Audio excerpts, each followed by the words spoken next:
Hi, I'm so excited because today Waffles and I are going to show you how to teach your dog how to ride on your paddleboard with you. We are inside, as you can see, because this is actually where it's going to start. We are going to introduce our dogs to the paddleboard in a very familiar place to them. So let's go ahead and grab the paddleboard. So we've got our paddleboard.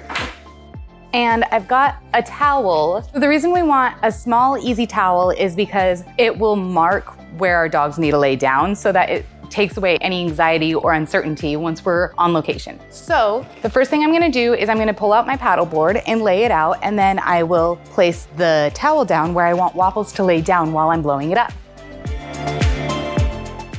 So I'm gonna start rewarding her as soon as I start pulling this out, because when we are on location ready to start paddleboarding, this is the behavior that I want. I want her to stay near me and stay calm.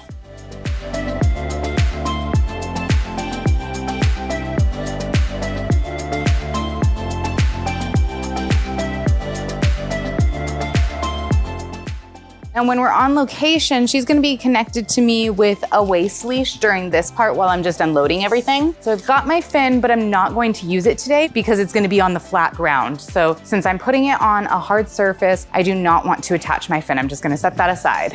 The only pieces I'm using are the actual paddleboard and the pump.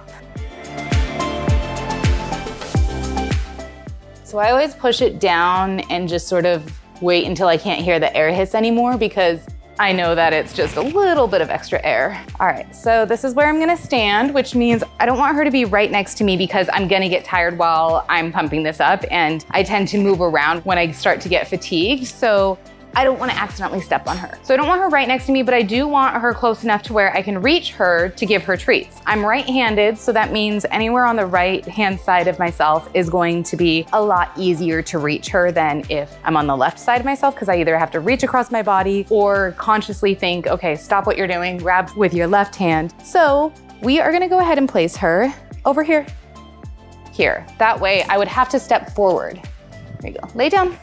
Good girl. Perfect. Lay down. Good girl.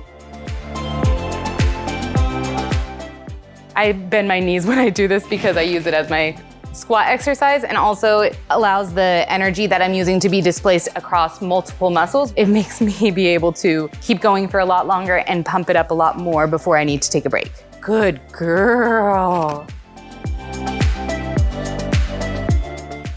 Now, the length of time between treats, you do want to grow that length of time during this whole training session, but how long that is going to depend on your dog's attention span and their engagement. So Waffles knows exactly what to expect, and she knows she's gonna get her treat. I started with like 2 pumps in between. That last time I did like 6 or 7 pumps in between. Next time I'll go up to 10.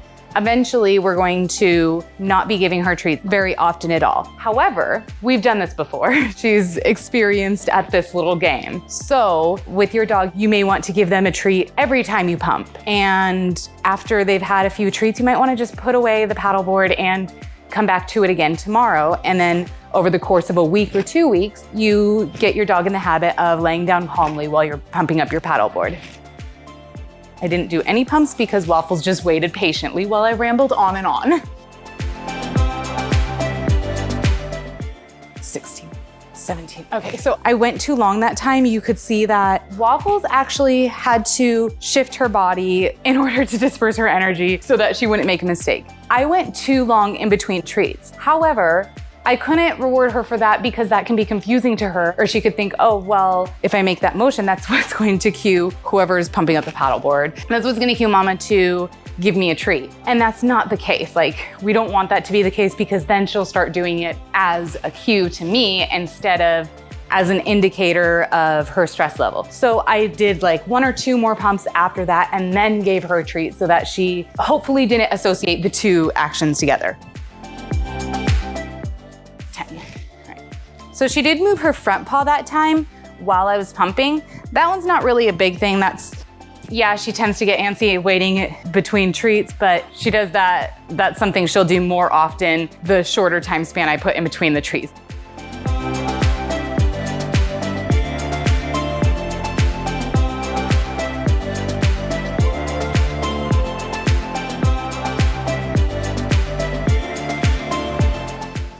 All right, so this is pumped up. If your paddleboard starts immediately leaking air, push this in and turn it, and it should stop, and then you gotta pump it up a little bit more. That doesn't really have anything to do with our dogs. That is another step though that we will go over. Now they also sell electric pumps for the paddleboard. I opt not to have one because I need Waffles to have a chance to practice to focus and gives me a chance to exercise in a way that is really not super engaging for Waffles. So it gives her time to practice being calm. Whereas all of the other exercises that we do are very engaging for her. And I encourage her to participate. So this is just one of those opportunities that I use for that purpose. If you don't want to spend this much time and energy pumping up your paddleboard, you can buy an electric pump. And then the process is the same thing. Plug in the electric pump, give your dog a spot to lay down, start giving them treats. The electric pump, you're also going to be dealing with the noise though. So when you add in that noise factor, you've got to make sure that you're giving treats more frequently so that your dog doesn't get distracted by the noise and start to get scared. We want to make sure that this whole experience is something super fun so that it adds on to their joy of the water. It doesn't deter from it. So once your dog can maintain a lay down position the entire time that you're pumping up the paddleboard, and while you're hooking up all your stuff, like I could hook up my leash right now and she's still laying down. We can tell that because I'm moving all around the place and she's not following me. She's just waiting for more treats. She knows where her treats are coming from, so she's looking at exactly where she knows that I'm going to be when I give her those treats. I'm gonna save those though for the next step. So stay tuned because we can't wait to show you how to get your dog to start engaging with your paddleboard. Make sure that if you enjoyed this video, you like it and subscribe to me. That way you don't miss out on any of our other fun dog-friendly content. See you next time.